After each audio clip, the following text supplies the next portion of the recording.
Welcome back into the Rowdy Studio. Stephen Levine here, Tom Vandervoort to my left. How come you always introduce yourself first?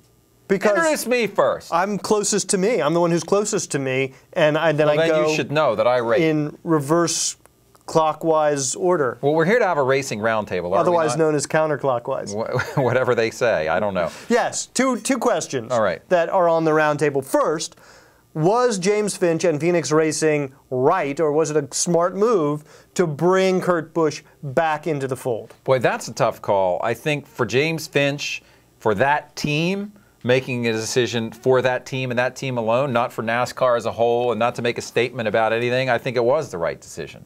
You know, Kurt Busch is going to give them publicity. He's going to put their car in position to win.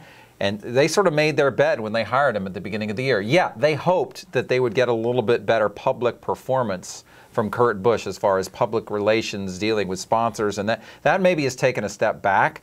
But I think for them, it's a question of what's your better option.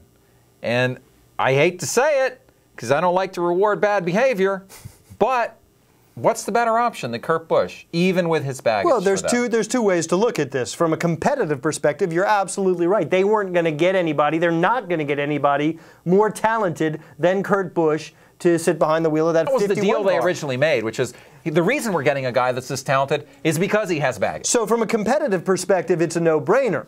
From a business perspective, it doesn't quite add up because you have to figure that sponsors... It's a brainer. Because sponsors are going to be wary of signing on to that team and having Kurt Busch represent them unless they can find another Monster Energy drink who likes that edgy aspect of his personality. Those kinds of sponsors, I think, are less frequent than the other kind of sponsor, like the Smithfield, who told Richard Petty Motorsports, we're not real comfortable with Kurt Busch. So James Finch said, look, we're going to go racing together and we're going to go out and try to find a sponsor together. I think it's the latter part of that equation that's the real challenge. I agree, but the thing you have to say to yourself is, yes, certainly Kurt Busch's latest outburst hurt himself a lot because it kind of says this guy's still the same old guy who could freak out at any time based on whatever. Now, for Kurt, trying to get a better ride for next year and thus turning off potential sponsors, that's bad. But for Phoenix, they kind of knew what they were getting when they got Kurt, and so they were kind of limited to that set of sponsors anyway.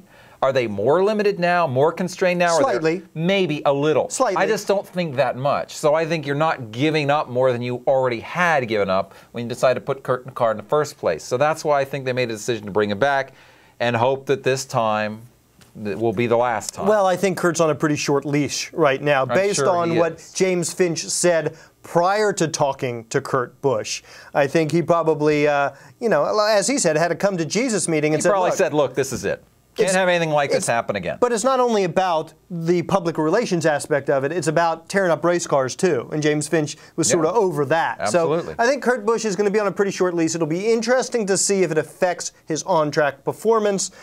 I think Kurt Busch is good enough and is talented enough to be able to protect the race car while still maintaining a competitive edge, but it remains to be seen. Let me ask you this. If Kurt Busch goes out and at a plate track or even somewhere else manages to somehow win a race, think of the attention that, just based on what he's done, think of all that brings to Phoenix Racing. It brings a lot. So there is still upside for those guys there, and I think that's why they re-upped with him. All right. Well, that's what we think about Kurt Busch re-upping or coming back to Phoenix Racing. What do you think? You can leave your comment right down there below. For Tom Vandervoort, I'm Stephen Levine. Thanks for watching.